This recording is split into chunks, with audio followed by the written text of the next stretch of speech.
How do we build companies, enterprises, authorities, education houses, whatever it is you lead, that have a culture that is attractive to innovators?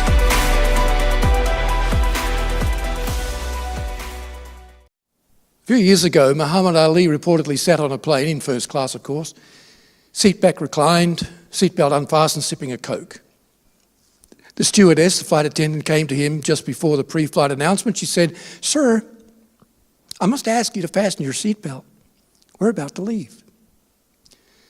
She came back a few minutes later. Ali hadn't moved a muscle. Seat back, reclined, seatbelt unfastened, sipping a Coke.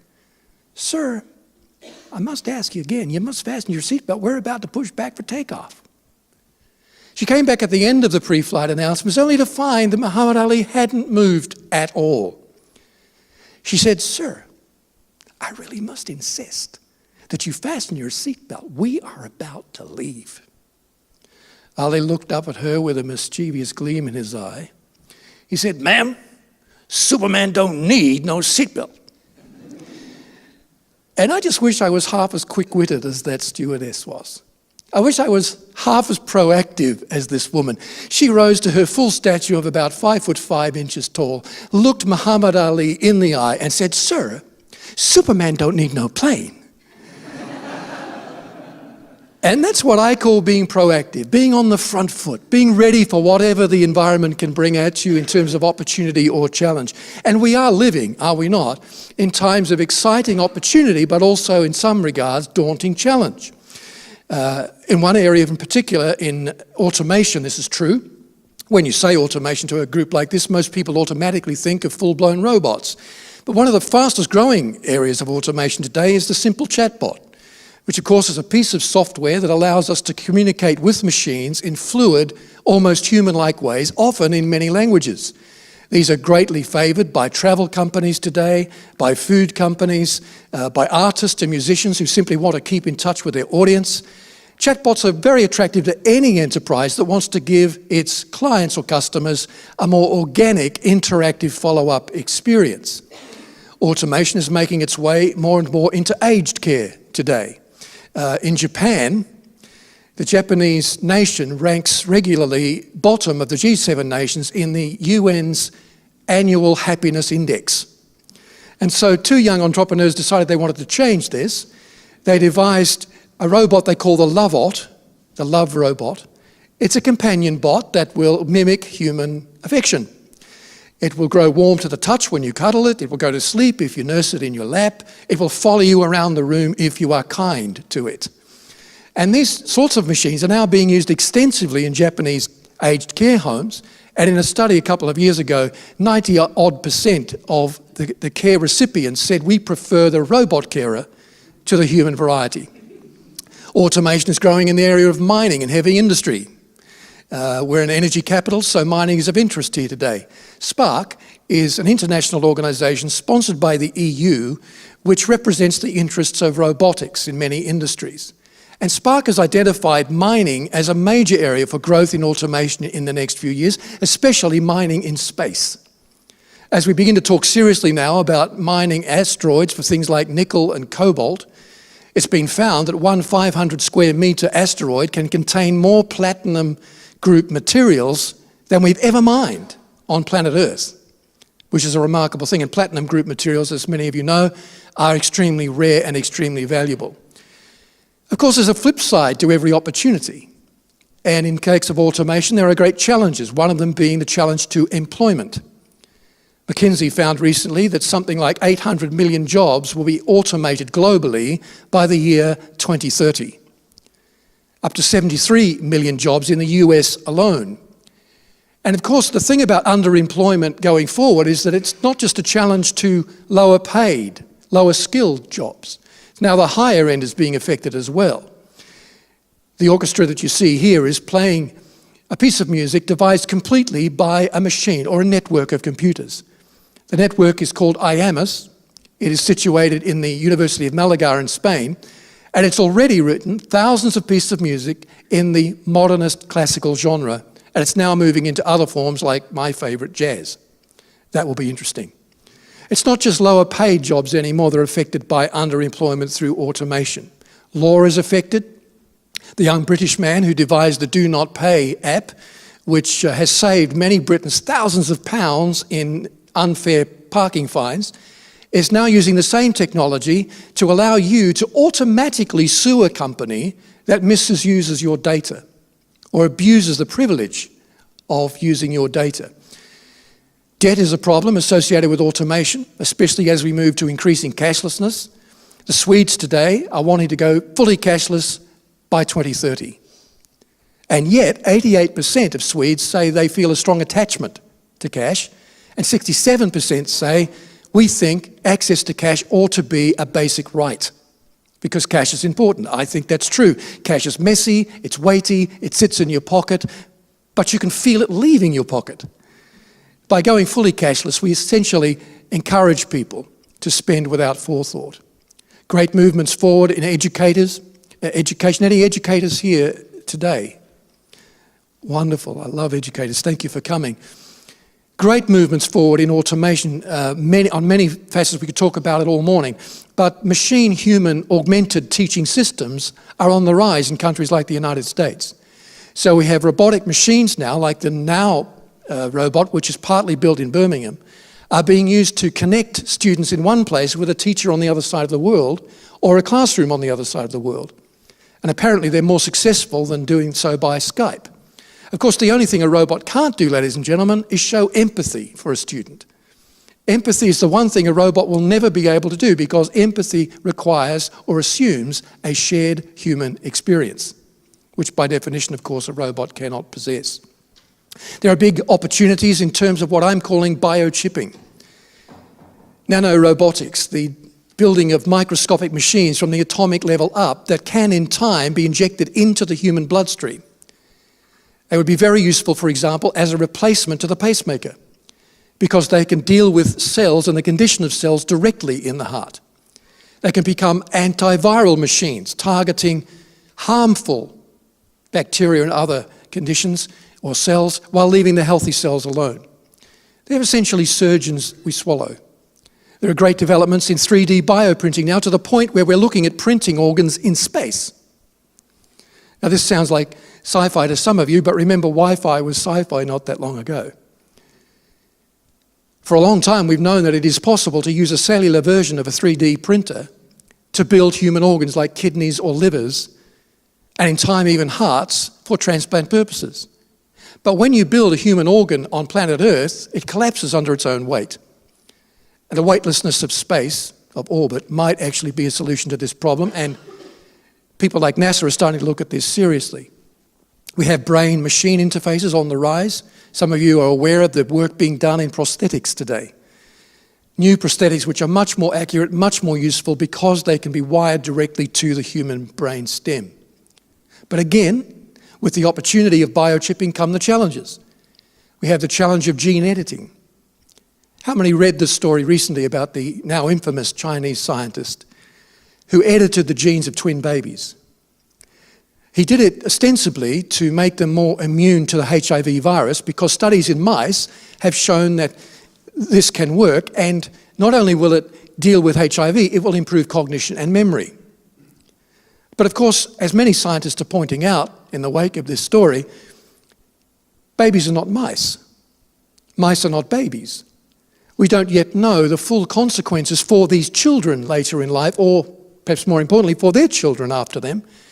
And this is a great example of what I call ultra-pragmatism in technology, which essentially says, if a thing can be done technologically, it should be done, and it should be done now.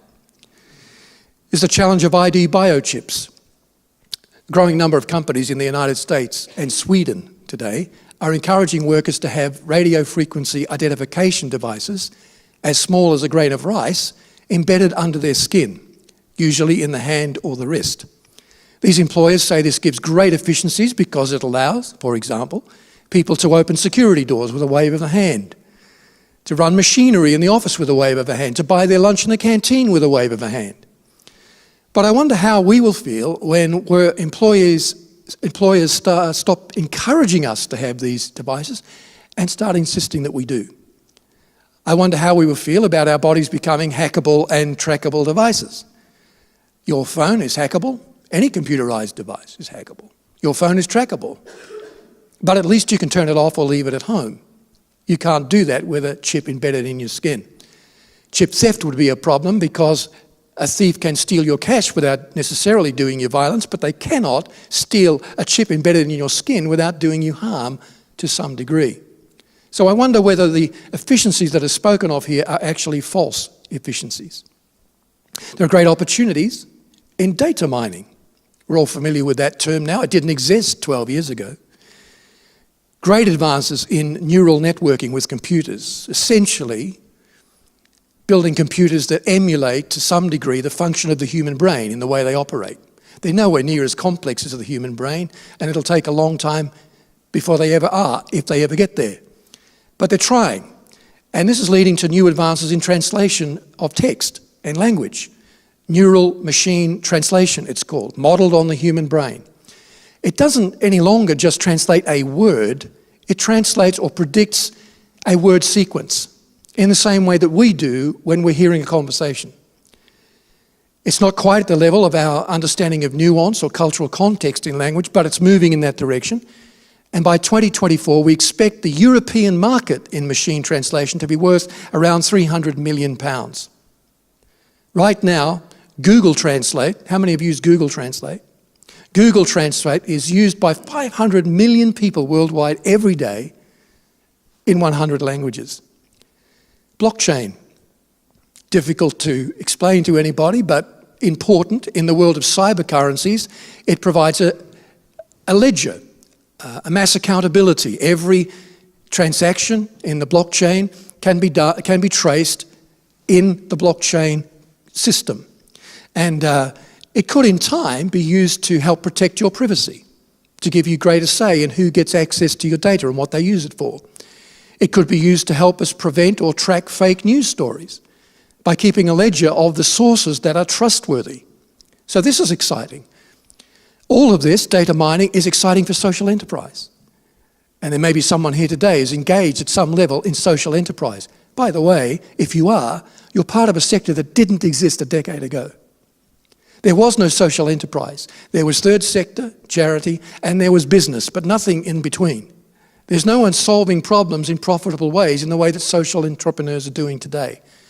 And yet social enterprise right now is adding 1.2 trillion American dollars to global GDP every year.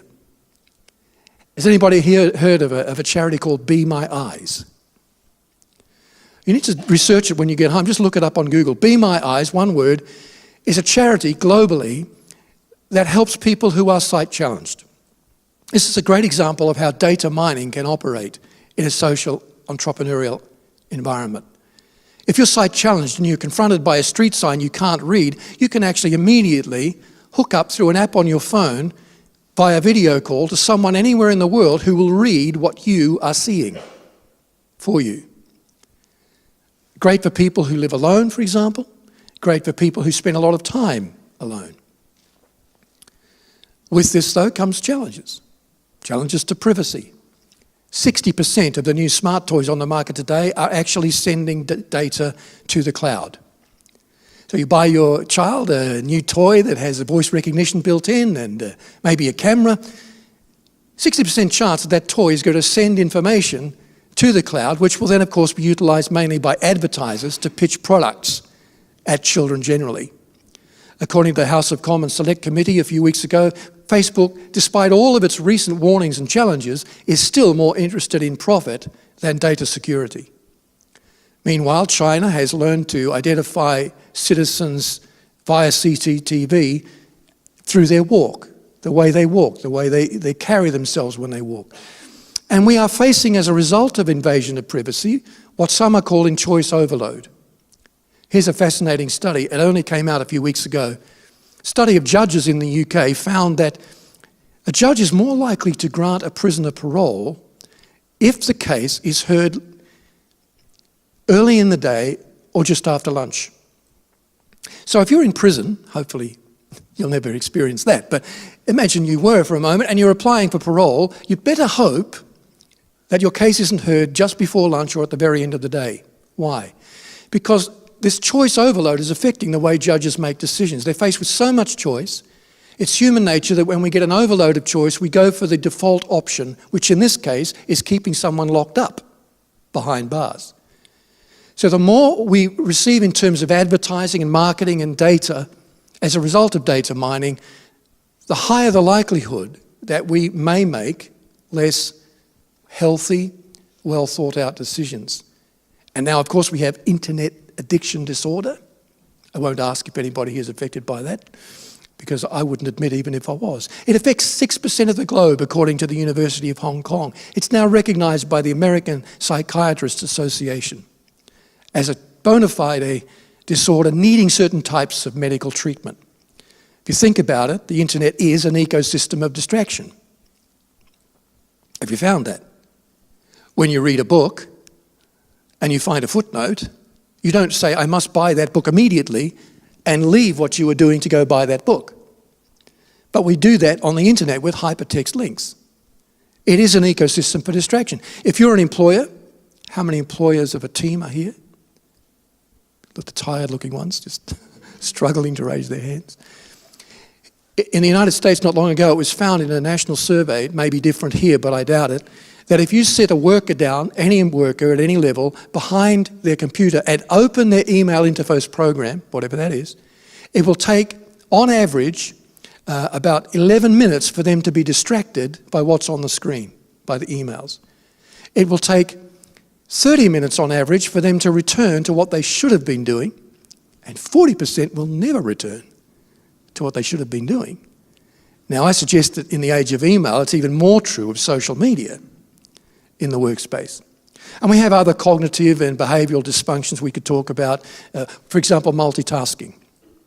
I remember about 10 years ago being on BBC Breakfast talking about this because it was a big thing then, and everybody thought it was so sexy to be able to do many things at once and multi-screen.